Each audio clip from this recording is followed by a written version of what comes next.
Thing number 2. 222. Here we go. If you didn't see the photo, go back and take a look at it. Maybe I'll post it too. It's a really sweet photo. I loved it, of the photographer. Thing number 2. What are we talking about this week? Oh, my friends, we are talking about good stuff. We are talking about some of the most exciting things you will ever hear about. I'm being a little facetious, but good information. So I'm going to do my best to get you excited, because today we are talking about thread. Woo, woo, woo. Let's hear it for thread. So exciting, right? Well, today we're talking about thread. Tomorrow we're talking about needles. These are really good things to, like, if you have a notebook, you write these things down, right? And it's always good to learn nuggets, right? Sable, you're exactly right. She said, where would we be without thread? Exactly. I mean, we would all be running around naked without thread, frankly, right? So thread is very, very important. So we're talking about thread, needles, tension, bobbins, all of the things. So today, my topic is on thread. And so I'm going to kind of take you through this. Now, I would say I am not like the thread expert. I'm not like, I don't know. Have you ever attended a thing from, what's his name, from Arafil? I can't think of his name off the top of my head. Alex something. Now that guy knows thread. And I did attend a lecture once, and a lot of it went, wow, it was really good. But it was a lot of information. So what I've done is I've kind of taken all the things I have learned about thread, and I have put it together into a concise, and being the teacher in me, I want to show you some examples of what thread means, why is it important, what does weight mean, and all of the above. Are you ready? Okay, let's go on this thread journey together. First of all, just so you know, I did put together a little handout for you all. This is going to be free.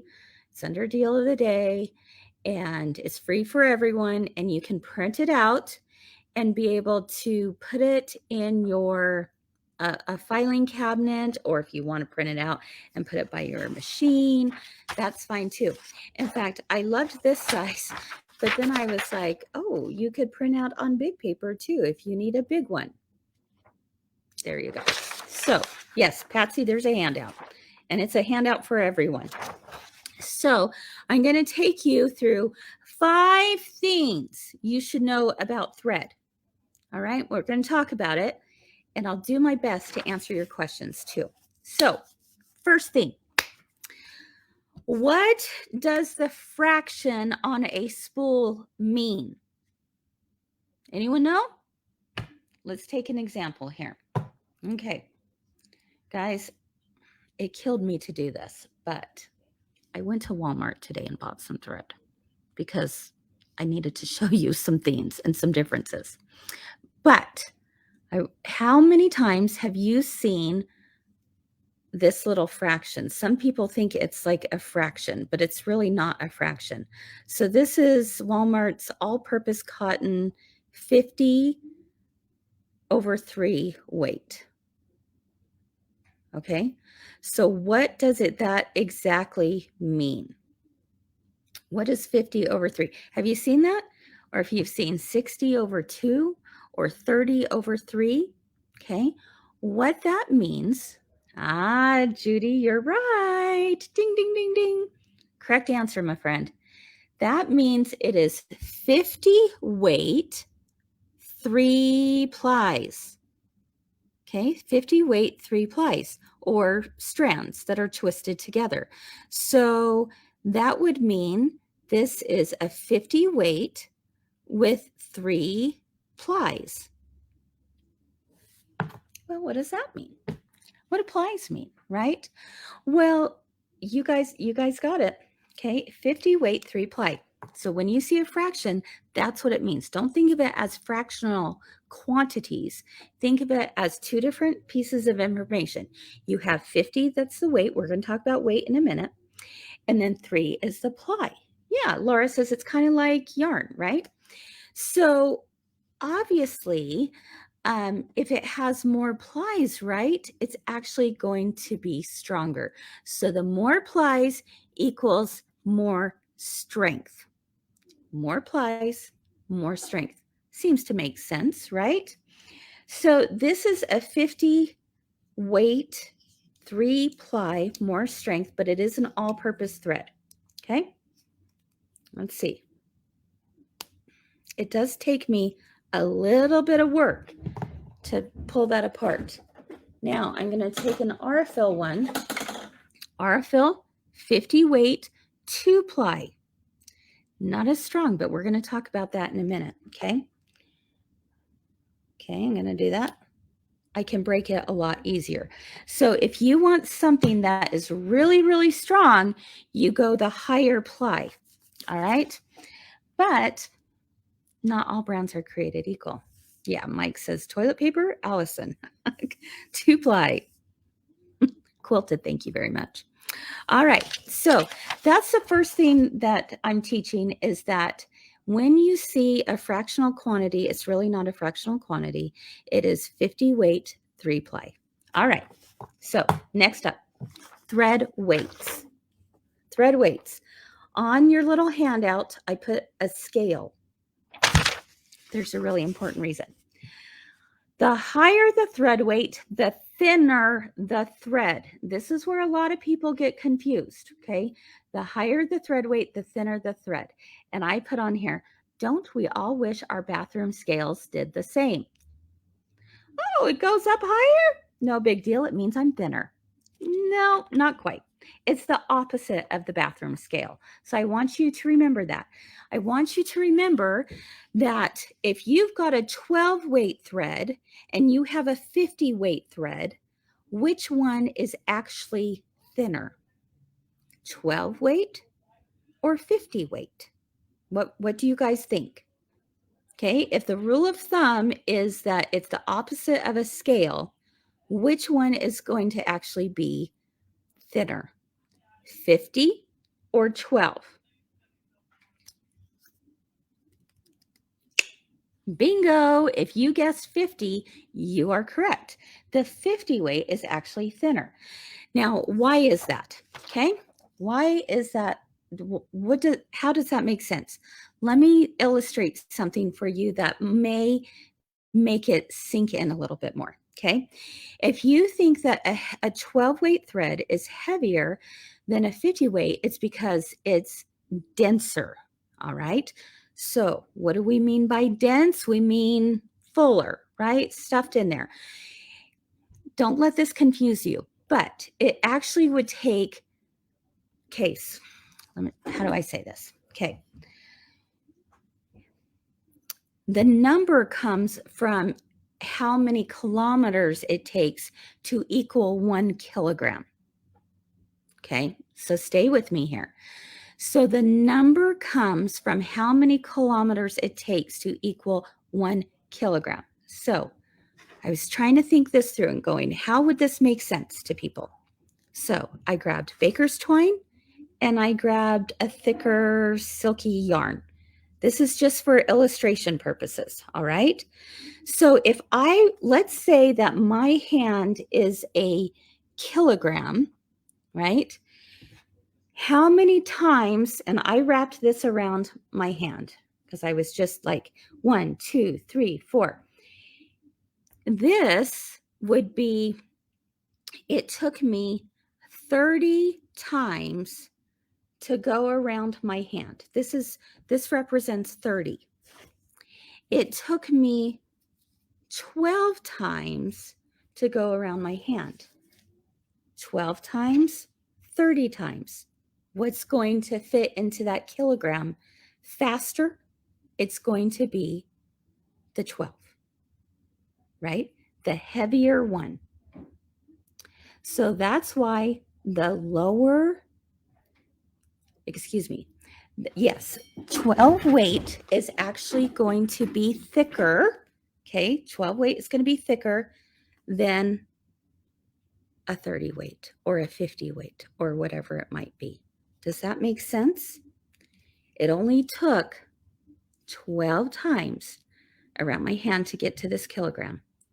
It took 30 times to do that. Okay, hopefully that makes sense. So yeah, that's why it's called the weight. But it's unlike our bathroom scale. Our bathroom scale, we go on, it goes up, that means we're heavier. Not the case when it comes to thread.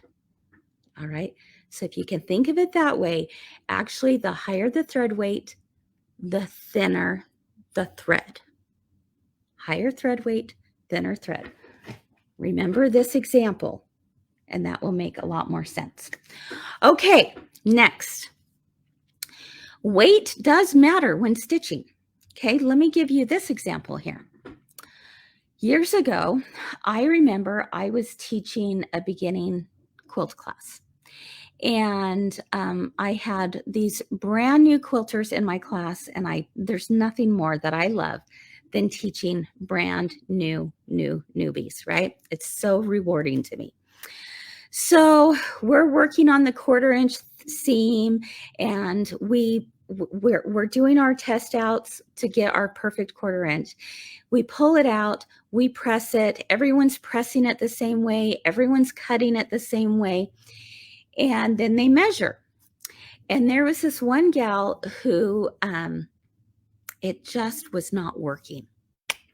It was too small. Okay, it was shrinking in too much. And we could not figure out for the life of us what was happening. We said, well, okay, have you checked let's recheck your cutting. Let's recheck your seam allowance. Let's recheck your pressing, all of the above. Well, guess what? The last thing, ding, ding, ding, ding, it came to my mind. What thread is she using? Well, especially for those people who are brand new, who may not understand the difference between thread weights, guess what she was using? I'm going to pull this out. She was using this. Do you guys know what this is? I mean, you can kind of tell just by the way it's right here what she was using. She was using upholstery thread. Okay. Now, for some people, they think thread is thread, right? And this was upholstery thread. She had been handed down from years ago that her grandmother gave her this big box of all these threads.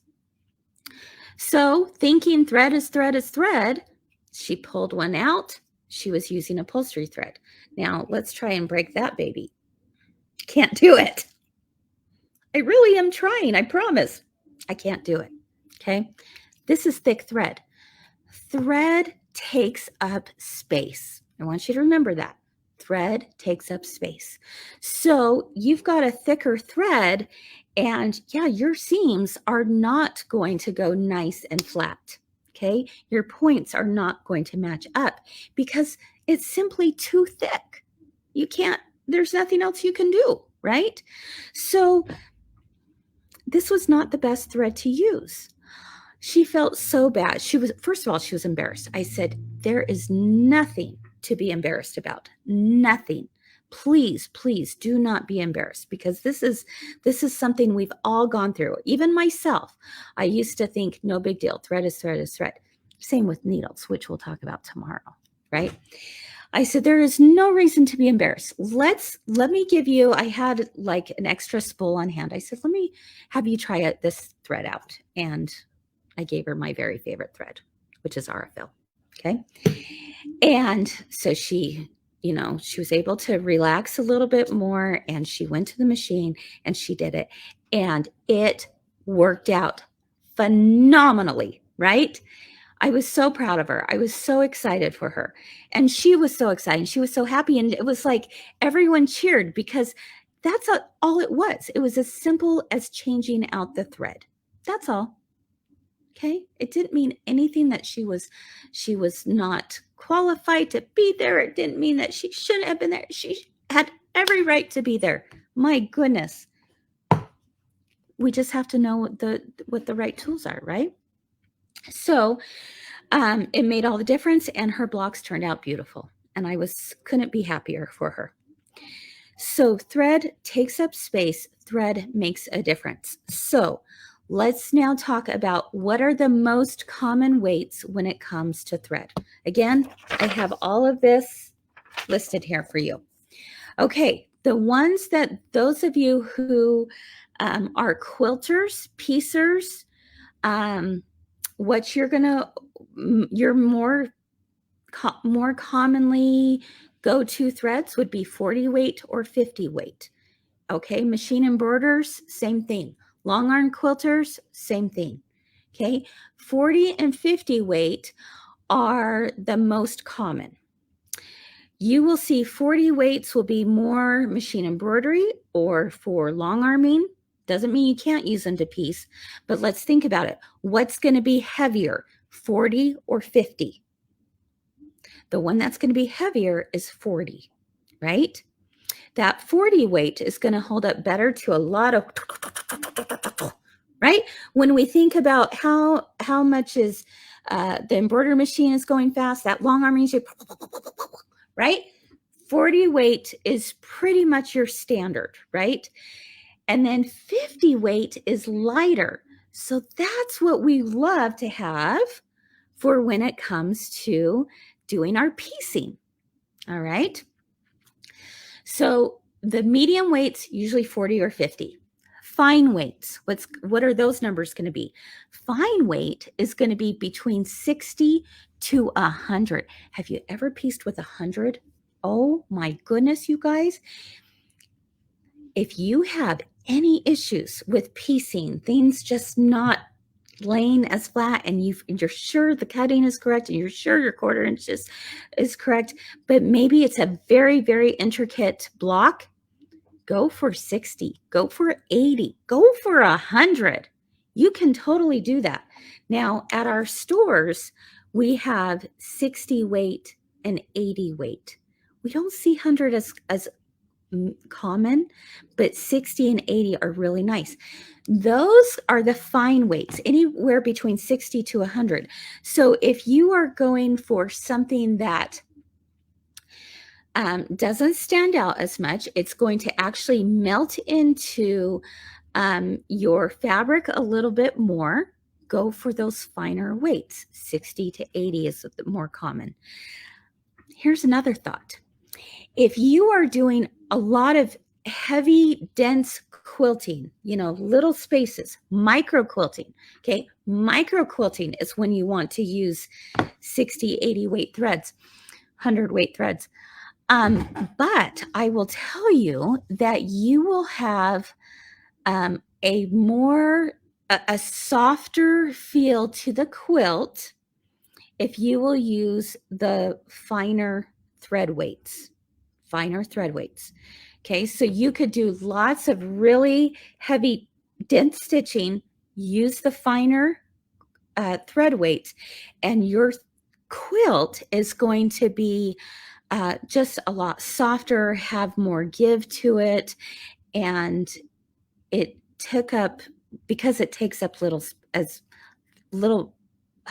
smaller space, okay, than a heavier weight thread. Does that make sense? I hope that makes sense. So again, medium weight, 40 to 50. You're going to use it for serging. You're going to use it for embroidery, piecing, quilting, all of those.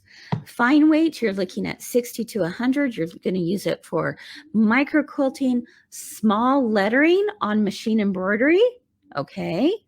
How many times are you trying to do like 1/4 inch lettering? Let's say you're doing a quilt label. Let's say you're doing a grandma's recipe on an embroidery project, or you're just quilting something really, really small. That fine lettering, don't use 40 weight thread on that. Use 60. 60 will give you a much, much better experience with that. English paper piecing is usually done with the, 60 or 80 stitching in the ditch is usually done. Okay. Lastly, heavy weights. Heavy weights is going to be for big stitching. Okay. Here's an example. This one is a 30. Okay. This is, well, I would say this is between medium and heavy, but the heavy weight is this is a 30 weight one. So definitely stronger. Your 30 weight is going to stand up above your project a little bit more. Heavy weight, you're going to use, let's see, the numbers usually fall between a 3 to a 12. Those of you who are in hand embroidery, you're going to want to use between a 3 and a 12. 8 is the most common size for hand embroidery, what we're seeing. But if you're trying to do decorative stitching, even crochet, you can do that. Now, if you have, let's see, if you do an 8 weight, no, I will say a 12 weight, you could still get through your top threading mechanism through the needle, right? 12 weight, you should be fine. But if you get 8 weight or lower, okay, that's going to be the heaviest thread. Then you could use that for couching. You could use it like in the lower looper for a serger project. You can use it for bobbin works. Those are the things you would do for your machine, or people will use them for hand stitching. Okay, that would be more for 3. All right. Suzette is asking what weight for applique stitching. It depends. If you are wanting to do, if you want the applique stitches to show, all right, then I will use like a 40 weight or maybe even a 50 weight. If you want them to melt in more to your project, then you're going to use a 60 or 80. Same would go for if I was doing wool, okay? And the wool, I wanted it to melt in. First of all, one of the things to know is that you can purchase wool thread. Okay, did you know that? Aurifil has wool thread. You can get some of the threads from Sue Spargo. The wool thread is going to actually melt in more with the applique pieces of wool as well. But if you don't want any of it to show, then definitely use lower, okay, I'm always having to think you're going to use a higher weight because, so you would go to like a 60 or 80, right? Because that's going to just sink in to those stitches. All right. Let's talk about lint for a minute, shall we? You will find this very fascinating. I have some pictures here to show you. Okay, what time are we at? 3:45. Okay. This is something, if you are interested in seeing this more up close and in person, well, obviously not in person, but more up close on your computer, I should say, then I want you to Google thread underneath a microscope. Okay, Google that. You'll find these really cool pictures that this gal, Owens Olivia is her name, and she was trying to figure out about lint issues. Now, lint is very important to be mindful of. When you go for some of these all-purpose threads, especially from some place like Walmart, it's just natural, you're going to get more lint. That's all there is to it. Okay, there's more lint there. And with our machines, we want to be careful of lint. We talked about the importance of cleaning your bobbin area out underneath your feed dogs. We did that on Friday, right? Lint can build up. Lint can collect oil. The oil can get gummy and gumpy and gross and really cause havoc on your machine. So it's important that we take care of our machines by using the right threads, right? Now look at this. Okay, so under a microscope, can you see how linty that is and how the strands are just coming off of that? It's like crazy. So this is the bargain bin, AKA the cheapest of the cheap is what she calls it. I mean, have you ever been so excited that you got thread for like $1? You get what you pay for. Okay, so don't go that route. So this is the cheapest of the cheap underneath a microscope. This one is Coats & Clark, 100% in cotton. You see that the ply is not as tight in the winding of it. Okay, it's just not as tight. There's a bunch of lint that is also coming off of it. Not my favorite brand. Here's Gutermann. Gutermann's pretty good. Okay, Gutermann 100% cotton. You can see right there that that's looking pretty, not too bad. Not too bad at all. There's a little bit of fibers coming off, but still a very good choice in the market. You have, this was interesting, Mettler 100% cotton silk finish. Well, I don't know about you, but that doesn't look very nice and silky to me, right? Okay. And then this, of course, is the one that I really want to point out to. This is Aurifil's 100% cotton, 50 weight. You can see under that, the ply is pretty good. The wound is tight, and you virtually do not see any lint. Okay, so if a picture wasn't worth 1,000 words, I don't know what is, right? So think about that. Let's see. What else do I want to talk about? I want to talk about rockin' bobbins, okay? A lot of people, the question will be, can I use the same weight, or do I, it's more this, do I have to use the same weight in my bobbin as I do on top? Do you know what the answer is? Many times it won't matter. I promise you. Many times it won't matter.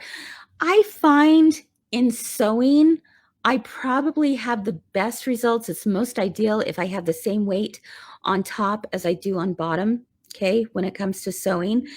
However, I'm all about testing it out. You test it out, and if it's not working for you, tweak it, become curious, change, do something different, right? And see if that's a problem. If you're getting a lot of pulling up or pulling down on your threads, there might be a reason for that. It might be because the weights are two totally different. Again, most of the time it will not matter, but that would be something to think about, to become curious about and say, okay, what do I need to change?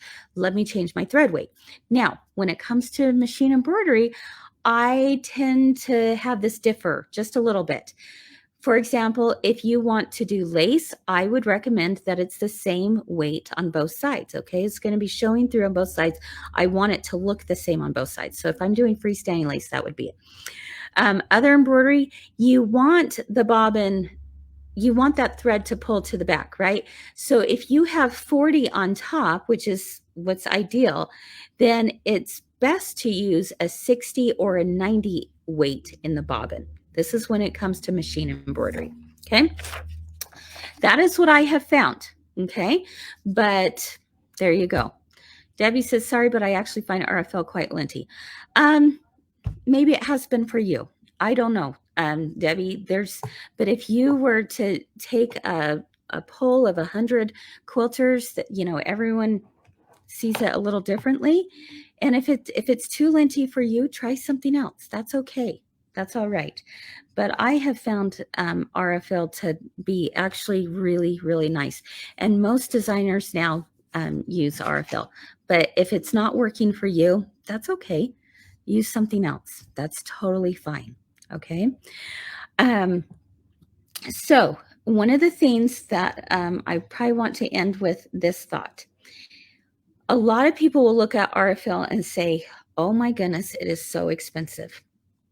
You're right. It is. I'm not lying. It is expensive. Okay. This spool of thread.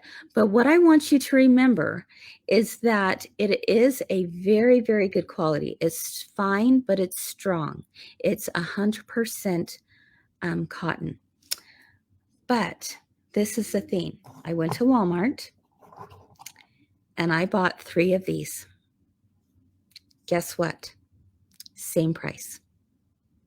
When I bought 3 of these, when you look at how much is on there, there are actually 1,300 meters on this one. Okay. These have 457 meters. All right. 457. I paid the same price as this. So, and I'm getting a better quality. Now, when it's at full price, this will end up getting like maybe a couple dollars more than 3 of these. Okay. This may be a couple dollars more. When it's on sale, which we have today, it ends up being the exact same price. Even if it wasn't on sale, this is where I would go. What my go-to would be over this all day long because of the lint, because of the quality. Okay. So I hope you learned something new today. I hope I gave you something to think about, and try it out for yourself. Try it out. Every machine is a little bit different too. You know, you also have different factors to play into this with humidity and altitudes and all the things, right? So what might work for one person may not necessarily be the case for another person, and that's okay. No problem, right?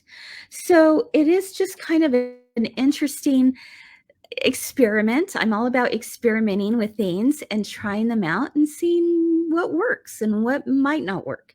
And it's all good. So anyway, I hope those things have helped you in understanding a little bit more about thread, their weights, and all of that. Now, someone was asking about Glide and Hemingworth. Those are 40 weight, 3 ply, so a little bit stronger, and they're polyester.